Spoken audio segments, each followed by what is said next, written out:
Right, I'll be reading through workbook pages 3, 4, and 5. This is entitled Exploring Models of Enzyme Reactions. This is in our Unit 3 workbook, but it's for Outcome 4. Alright, so Model 1, lactase breaks down lactose. Enzymes are active in all cells as well as in the digestive system. Lactase is found in the digestive system. An ASE here, that's an enzyme, and is one of many enzymes in mammalian intestines that help break down food molecules into pieces small enough to be absorbed into our cells. Specifically, lactase breaks the sugar lactose, a disaccharide, into two monomers, glucose and galactose. Okay, so we're walking through this here. Lactase is the protein, that's the enzyme. Okay, it binds to lactose. And lactose is broken into the two monomers, glucose and galactose. I'm not sure which is which, but these are the products. These are the two monomers that come out of this reaction.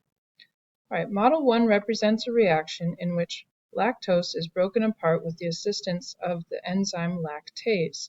Label the following on Model 1. What is lactose? What is lactase? What is the active site of lactase?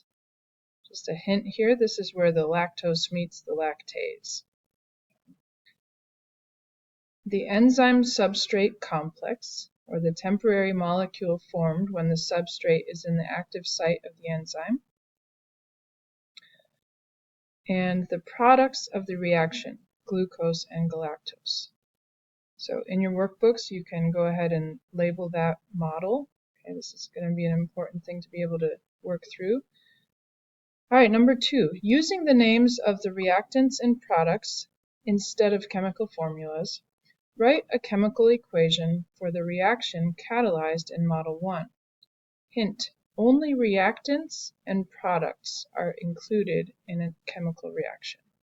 Okay, we don't worry about the enzymes, we don't worry about the middle, we call them intermediates, okay, what happened between the beginning and the end. Okay, so what reacted and what was formed, what was produced.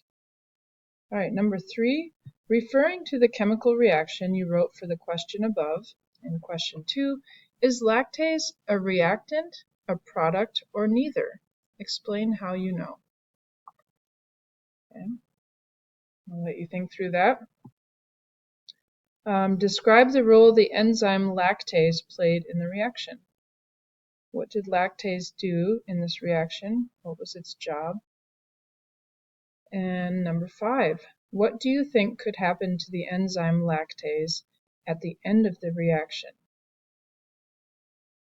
Okay, this is the enzyme. What happens to it when it is done breaking up the lactose? Number 6, enzymes play very specific roles in cells and will work only on specific substrates. For example, while lactase breaks down lactose, lipase is an enzyme that breaks down lipid molecules. You can kind of see that, right? The ASE, that shows it's an enzyme, but the beginning of the word often kind of gives you a hint as to what it breaks down. So, using lipase and lactase as examples, describe how most enzymes are named. I may have given you the answer to that, but I'm okay with that. Think about that a second. Write your answer in.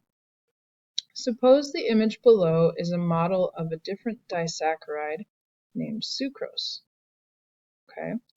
Would lactase be able to break down sucrose?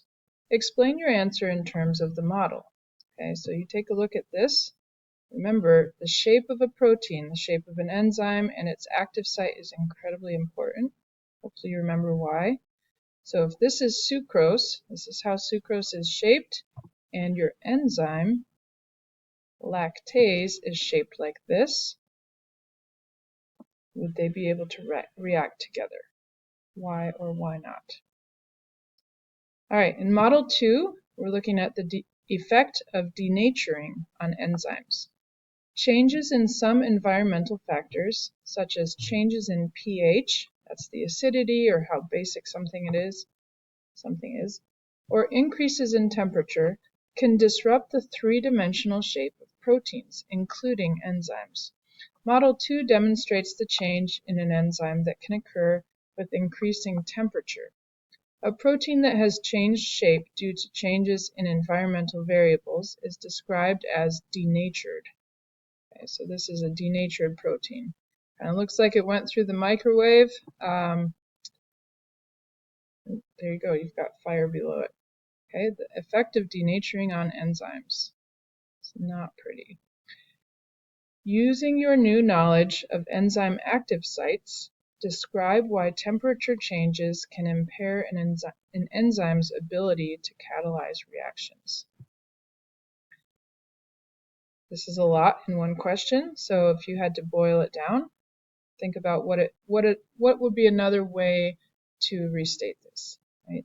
Using your new knowledge of enzyme active sites, based on what you know about the active site, why would temperature keep an enzyme from catalyzing a reaction, from speeding it up, right?